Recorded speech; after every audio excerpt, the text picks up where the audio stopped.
Hello प्यारे बच्चों, आज हम लोग देखेंगे वो है पाइथागोरस थ्योरम। पाइथागोरस थ्योरम आप लोग क्लास 8 में भी पढ़े होंगे, लेकिन उसको मैं 10 में भी इसको बता रहा हूँ। ये इसका स्टेटमेंट है, कहता है कि in a right angle triangle the square of the hypotenuse is equal to the sum of the squares of the other two sides. यानी आपको ये देखिए, एक राइट एंगल ट्रायंगल है, मान लीजिए ए बी सी, और एबीसी में राइट एंगल है एट बी। यानी अगर ये right angle at B 90 degree है, तो कहने का तात्पर्य अकॉर्डिंग टू स्टेटमेंट कि एसी का जो स्क्वायर होगा, यानी हाइपोटेन्यूज का जो स्क्वायर होगा, ये हाइपोटेन्यूज होगा। परपेंडिकुलर के ठीक सामने का जो साइड होगा वो कहलाता है हाइपोटेन्यूज। तो बी के सामने का साइड है आपका एसी, तो एसी का जो स्क्वायर होगा वो इस दोनों साइड के स्क्वायर के एडिशन के बराबर होगा। यानी AC square equal to AB square plus BC square. आज हम लोग इसी को प्रूफ करेंगे, कैसे यह साबित होगा इसको हम लोग देखेंगे। तो पहले हमको गिवन देखें। गिवन में हमको दिया हुआ है a triangle ABC in which angle B, यानी that is angle ABC equal to 90 degree. ये आपको दिया हुआ है, ये आपको दिया हुआ है। तो आपको साबित करना है, टू प्रूव। ये आपको क्या साबित करना है, ये देखिए। साबित करना है कि AC square equal to AB square plus BC square. ये आपको साबित करना है। तो इसको आप साबित कैसे करेंगे, इस पर हम लोग अब चर्चा करेंगे। इसके लिए कुछ हमको कंस्ट्रक्शन भी करनी पड़ेगी, तो वो आप देखेंगे। जरा सा देखिए, ये आप इसको हेडिंग में रखिए ताकि आपको पता चले कि हमको करना क्या है, लाना क्या है। ये आपको है AC square equal to AB square plus BC square. इसके लिए हमको कंस्ट्रक्शन करेंगे। तो कंस्ट्रक्शन क्या करेंगे, तो यहां पर लिखेंगे कंस्ट्रक्शन। कंस्ट्रक्शन आप इसमें लिखिए, draw BD perpendicular to AC from vertex P. Draw BD perpendicular to AC from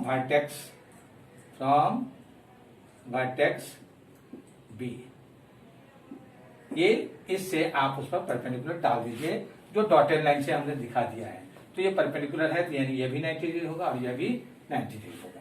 दोनों एंगल आपका 90 डिग्री हो जाएगा। यानी that means that is angle ADB equal to angle CDB equal to 90 degree. ये आपको कंस्ट्रक्शन से आपको मिल गया। अब आपको प्रूफ देखिए। प्रूफ में आप आइए इधर कि अब यहां पर 3 राइट ट्रायंगल आपके तैयार हो गए। एक आ गया ABC, दूसरा आ गया ADB और तीसरा आ गया CDB। तो इस तरह से 3 राइट ट्रायंगल आपका तैयार हो गया। तो हम लोग अब लेंगे इन राइट ट्रायंगल्स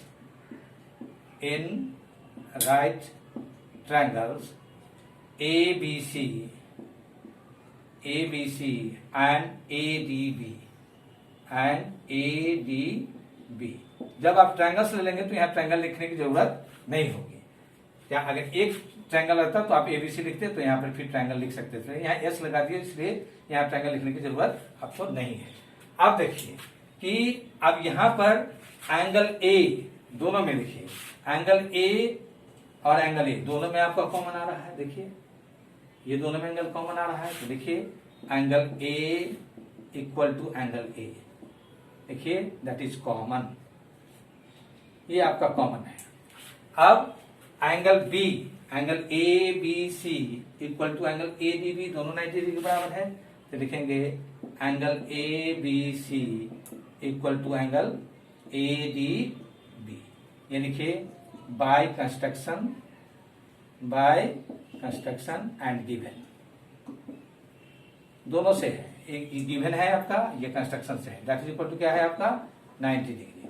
तो दोनों जो एंगल आपको जब मिल गया तो तीसरा एंगल तो अपने आप बराबर हो जाएगा। इसलिए आपको बाय ए सिमिलरिटी से आप लिखिए therefore triangle ABC is similar to triangle ADB by AA similarity. अभी आपको हम बताए वो AA सिमिलरिटी के आधार पर इसको आप लिख लीजिए। तो ये दोनों ट्रायंगल आपका सिमिलर हो गया। तब आपका क्या होगा, साइड इसका प्रोपोर्शन होगा, तो लिखेंगे AB, तो यहाँ पर लिखेंगे AB by AD that is equal to, यहाँ पर ले लें AC, यहाँ पर ले लें AB, यहाँ लिखेंगे AC बाय AB। अब देखिए बाय क्रॉस मल्टीप्लीकेशन, इसको क्रॉस मल्टीप्लाई कीजिएगा तो ये हो जाएगा AB को AB से गुना कीजिएगा तो हो जाएगा AB स्क्वायर, और ये हो जाएगा AC इंटू AD। आप इसको रखिए इक्वेशन नंबर फर्स्ट, इसको रखिए इक्वेशन नंबर फर्स्ट इसको। अब आइए in rectangle CBA and CDB, फिर आइए अगेन यहां पर आइए, again in right triangles, again in right triangles CBA and CDB। ध्यान रखिएगा, जब इधर चलेंगे CBA, हम क्यों लिए ऐसा, ताकि हमको एंगल C कॉमन आ जाए, एंगल हमको C कॉमन आ जाए, इसलिए हमने लिया CBA और तब लिए CDB। तो इसमें क्या होगा आपका, angle C equal to angle C, दोनों में कॉमन आ गया। फिर angle B equal to angle D that is equal to 90 degree हो गया। ये भी हो गया by construction, by given and construction, ये दोनों से आपको मिल गया।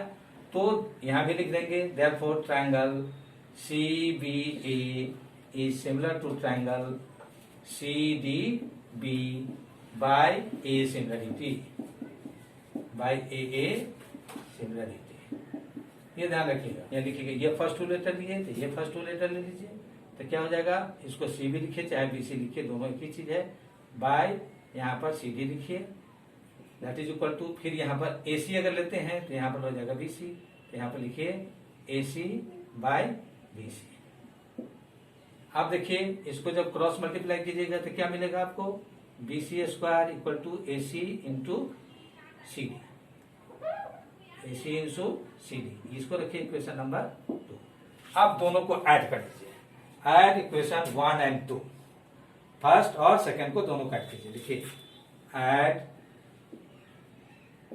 इक्वेशन 1 एंड 2 को ऐड कीजिएगा तो क्या होगा, ये हो जाएगा आपका AB स्क्वायर प्लस वो हो गया आपका BC स्क्वायर, और इधर हो गया AC इंटू AD प्लस हो गया आपको AC इंटू CD। अब देखिए AC तो दोनों में कॉमन है तो AC आप निकाल लीजिए, और इस इधर आ गया AD प्लस CD। अब देखिए AD प्लस CD दोनों मिलकर क्या हो गया, यहां से यहां तक, ये देखिए ये यहां से यहां तक फिर आ गया AC के बराबर। तो इसको आप देख सकते हैं AC into AC that is equal to AC square, therefore AB square plus BC square equal to AC square. ये आपका पार्ट जो आपको लिखा गया था, आप इसको लिख दीजिए QED, क्यूट इरैक्ट डिमोस्टेंडन, जो आपको बता चुके हैं, ये आपका साबित हो।